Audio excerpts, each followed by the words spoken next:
जय जिनेंद्र। पूर्णार्घ जैन ग्रंथवाचन अर्घ्य 7 भाग 43। कार्याची सिद्धी कार्याच्या आश्रयाने होत नाही, कारणाच्या आश्रयाने कार्याची सिद्धी होते। मला मोक्ष प्राप्त व्हावा या इच्छेने कधीही मोक्षाची प्राप्ती होत नाही। मी स्वयंमोक्ष स्वरूप कारण परमात्मा आहे हा दृढ विश्वास ठेवून, हा दृढ निर्णय घेऊन त्यात अविचल स्थिर होणे हाच साक्षात मोक्ष आहे।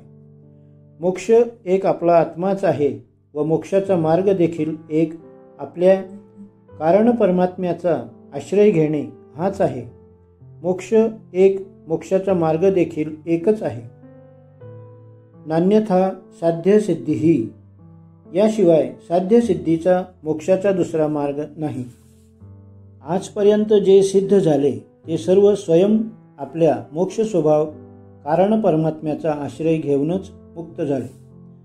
कारण परमात्म्याचे दर्शन हेच कारण परमात्म्यात लीन होणे हेच सम्यक चारित्र्य, सम्यक दर्शन, ज्ञान चारित्र्य यांची एकता व पूर्णता हाच मोक्ष मार्ग, हाच साक्षात मोक्ष। एक सम्यक दर्शन ज्ञान चारित्र्य हा आत्मस्वभाव आहे। आत्मतत्वाला सोडून जे रत्नत्रय अन्य द्रव्यामध्ये राहत नाही, म्हणून रत्नत्रयमय रत्नत्रय स्वभावी आत्माच साक्षात मोक्षाचे कारण आहे। आत्माच मोक्ष स्वरूप आहे व रत्नत्रय स्वभावी आत्माच मोक्षाचे कारण आहे। मोक्ष व मोक्ष मार्ग हे दोन भिन्न भिन्न नाहीत, अभिन्न एकच वस्तू आहे। अध्यात्मशास्त्रामध्ये निश्चयनयाने कार्यकारण भाव हा एकाच अभिन्न वस्तूमध्ये असतो असे सांगितले आहे। 2.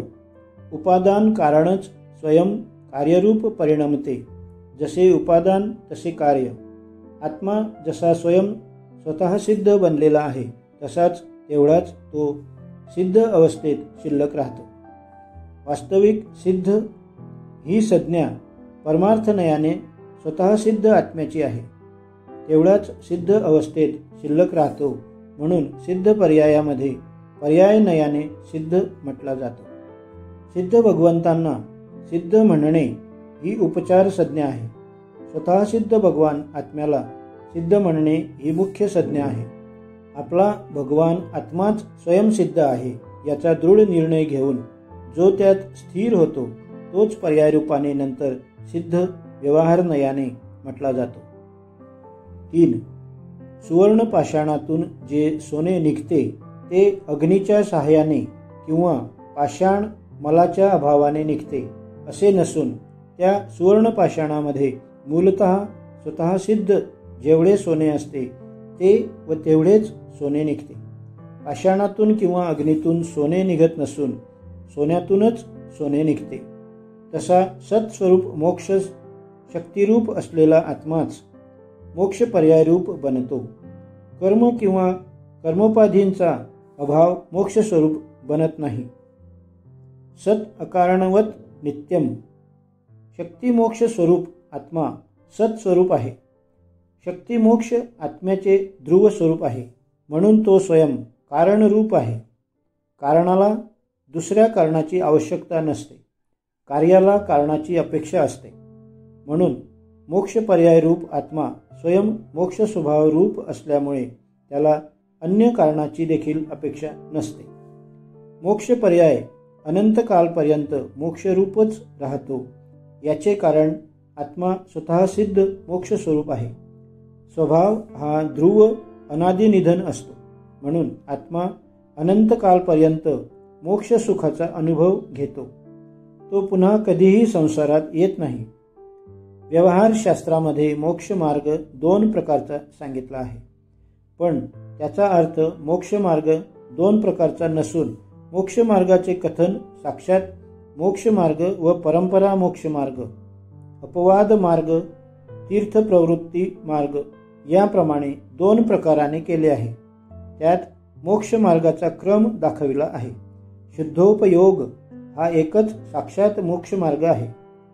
त्याचे साधन म्हणून प्रथम सखोल गहन शास्त्राभ्यास केला पाहिजे।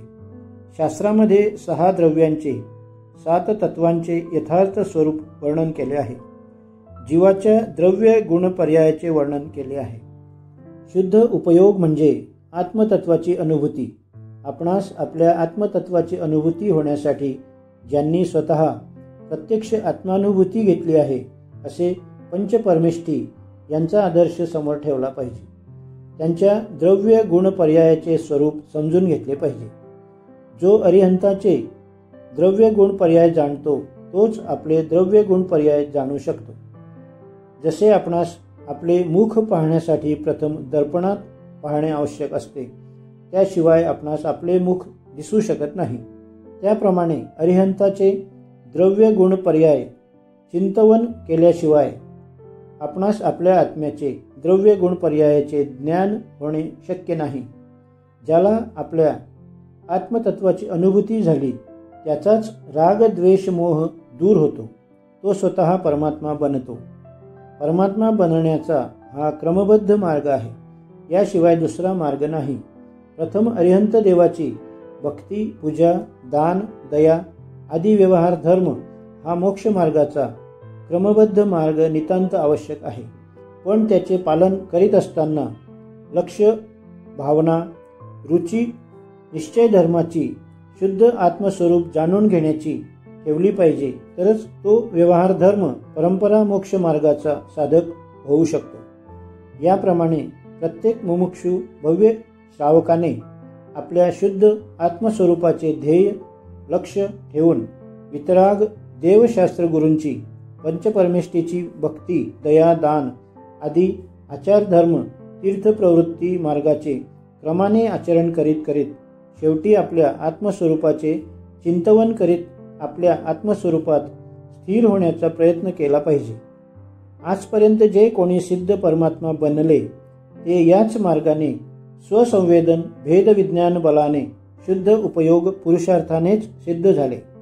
स्वतः त्यांनी आपल्या आत्मस्वरूपाचा अनुभव घेतला व तोच मार्ग त्यांनी मुमुक्षू भव्यजनास मार्गदर्शन केला आहे. याचे उलट आजपर्यंत जे कोणी संसारात बद्ध आहेत ते स्वसंवेदन ज्ञानाच्या अभावाने रागद्वेष मोह भावरूप विभाव परिणामांनीच बद्ध आहेत. राग द्वेष मोहाचा विषय कषाय भावाचा त्याग करून शुद्ध आत्मस्वरूपाची रुची, प्रतीती, अनुभूती हाच शाश्वत शांतीसुखाचा एकमेव राज्यमार्ग आहे.